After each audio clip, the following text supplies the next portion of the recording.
উত্তর চব্বিশ পরগনার বনগাঁ আদালত চত্বরে আজ 18ই অগস্ট পালন করা হলো স্বাধীনতা দিবস। এদিন আদালতের আইনজীবী, ল ক্লার্ক, আদালতের আসা সাধারণ মানুষের উপস্থিতিতে জাতীয় পতাকা উত্তোলন, জাতীয় সঙ্গীত পরিবেশন, মাল্যদান করা হয়।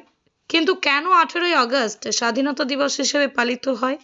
ইতিহাস বলছে 1947 সালে স্বাধীনতার সময় বাংলার বিভাজন নিয়ে ব্যাপক অনিশ্চয়তা তৈরি হয়েছিল।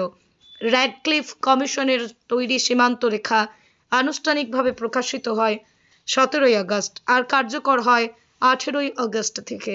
সেই দিনেই বাংলার বহু মানুষ প্রথম বুঝতে পারেন কে ভারতবর্ষে থাকলেন আর কে পূর্ব পাকিস্তানের অন্তর্ভুক্ত হলেন।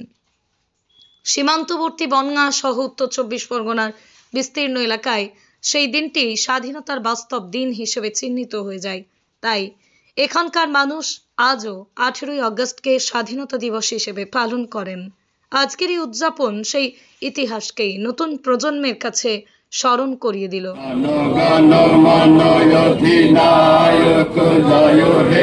ভারত ভাগ্য বিধাতা পঞ্জাব সিন্ধু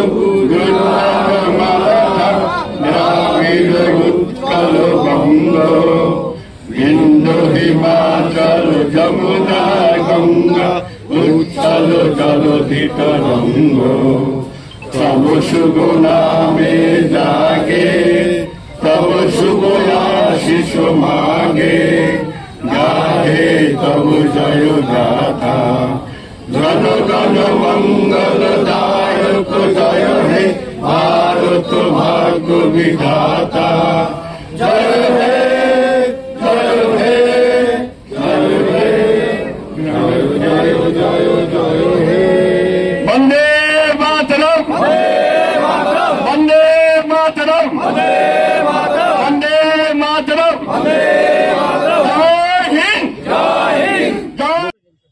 আমাদের বনগাঁ মহকুমা বা বনগাঁ মহকুমার সঙ্গে নদিয়ার কিছুটা, নদিয়া ডিস্ট্রিক্টের কিছুটা বা মুর্শিদাবাদের কিছুটা।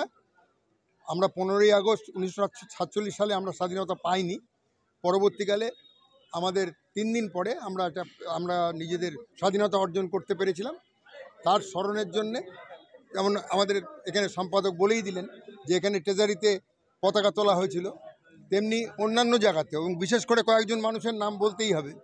প্রথমে নির্মল রায়চৌধুরী বনগাঁতে ছিলেন, তিনি 15ই আগস্টে কিন্তু তার বাড়িতে একটা লম্বা বাঁশের উপরে ভারতের পতাকা লাগিয়েছিলেন। 3 দিন কিন্তু সেই পতাকাটা ছিল। সেই মানুষগুলোকেও স্মরণ করতে হবে, আর তারা যাতে সেখানে সঠিকভাবে স্বাধীনতা উদযাপন করে, ওই 3 দিনের কষ্টটা তারা যাতে মানুষের মধ্যে দিতে পারে এবং ধর্ম নিরপেক্ষতাভাবে পৌঁছাতে পারে, সেটাই আমাদের প্রার্থনা থাকবে।